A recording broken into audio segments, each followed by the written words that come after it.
do you represent? What do you symbolize? When people think of your name, when people see a picture of you, when people hear about you from someone else, what does your reputation bring up? These are iron talks. In the Judeo-Christian worldview, in scripture, we are told, as iron sharpens one another, so man sharpens one another. And I probably butchered that, but you get the idea. Hey, this is part 3 of a series, and we can be real, but we need to motivate each other. We need to sharpen one another. We need to make one another better. That's what this is about. What do you symbolize? My name is Brandon Morel, also known as the Symbol. And hey, I take this message real seriously because I know that we're all called to live and be something in this world. Now, I said that's from a Judeo-Christian worldview, what I just shared with you. And I don't know where you sit in faith. I don't know where you sit in your community, but regardless, the truth is that. We know this because truth has to be applicable in different places. If you play on a sports team, you recognize that people make one another better, right? When I name certain names, you think of somebody that compliments them, right? When I say Jordan, think this. When I say Curry, right? When I say Kobe, when I say any name, I can say this about artists. You can think of an artist and be like, hey, when they worked with this producer, they were better. You could say iron sharpens iron. People, but particularly as men, there's something that happens when we're working, when we're holding each other accountable. Because, when a man calls you out, you step up in a different way. Who is it that you called to be around? And what is it that you represent? You see, we all come from a community. You see, this is a stool, right? And I don't know if you ever sat on a broken chair, a broken stool, right? You can't do it. You be leaning on the side. You ever sat at a table and you had to stick a little paper underneath because it was imbalanced on the floor, or maybe that something was off with it? That's the way it is with us as a community. We're all meant to kind of work together to hold up something. So this is in a school community. This is in a geographic area in a community, right? And I think we've lost the sense of that because we've now created barriers, especially in Western culture, especially in places like America. We've lost this sense of, I hear stories of people who come from India or places in South America that they don't even lock their doors. That people can come over and get something to eat whenever they want because they have this sense of community. You can see this in areas in Asia, in Africa, but for some reason in the Western culture, we have lost the sense of community, of how we take care of one another. What do you represent? You see, there might be a family around you that may need someone to do something, to step up as a skill set. Are you that person? Are you called to be someone that speaks wisdom into someone's life? Are you called to be a sense of peace for someone else? What is it that you represent? You see, I've been lucky enough that over time, I've had the wisdom poured into me by others. I've had community support. There's some things that in some ways it's man, Brandon stood up. But actually, really what it is I've met some really good people along the way.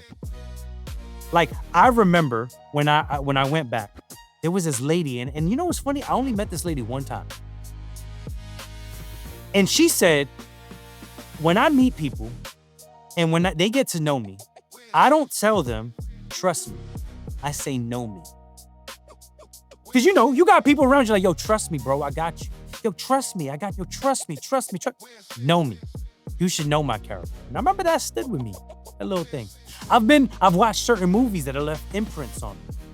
I remember going back to middle school. I remember my teacher. She was my English teacher. She saw the way I was kind of getting into trouble. At the time, I was getting suspended for a lot of things. I was getting in trouble quite a bit. And she saw I had a liking to writing, particularly was writing raps. And she was doing a session on poetry. And she said, you know what? I am going to buy out of my own money Tupac's poetry book for this young man. And she started bringing those things into the classroom to inspire me. And I remember sitting there and I remember hearing from people like Tupac. And he said hey, I can guarantee I'm not the one that's going to start the revolution, but I will spark the mind of the one that will. I was probably in the 7th grade when I heard this. And I remember sitting there thinking, he's talking about me. I could fast forward to high school. I could remember people like Jive Poetic, who worked at this community program, and he did this spoken word poetry class with us. And I remember he went through things like, hey, we had to write the poems. Then he would have us practice, like stand like this, do this hand gesture, raise your voice, bring it down. Like, and I think of the way I'm able to communicate now goes all the way back to that. I remember when my sister graduated from college. There was a moment, and if you know anything about my story, like sometimes I look back and I'm like, man, you know, I think of the broken relationship I've had with my father and other things, and sometimes I have gotten down on myself about it. But I remember being in this room, right? And they held this party for my sister at her graduation. And I looked around the room, and there was all these people that I had known for years. You see, my mom had always stayed close to these ladies. They were her high school friend group. And some of them had husbands, right? And I remember Alex that spoke life into me at a time when my parents had split up and divorced. And I looked in the room and I'm like, oh man, he's here. I remember Dwayne, and I'm looking around and I'm like, oh man, like, yo, he spoke life to me. I remember when he used to play football with us. And I was just like, there was a moment where I felt convicted in my spirit. And it was like, you know what, God? Like, you set up the community around me to hold me up, even when I think it wasn't there.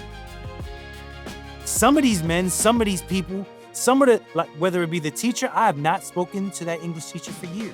I can go back to another time in high school. There was a guidance counselor, and it was a public school, and she taught me the serenity prayer because she was like, hey, look, I just need you to kind of calm down, right? And it was a way of, all these people left imprints. I go back to when they did the Metropolitan Opera House, came in and we built a play from scratch. All of those things were skill sets and things in the community forming me. And each one of those pieces and each one of those people had something to share and to give. What is that for you? Where's your tribe? Who are the people you are called to serve? What is the skill set that you have to bring to that community? What is the knowledge that you have to bring to that community? And what do you represent to that community? These are Iron Talks. Iron sharpens iron.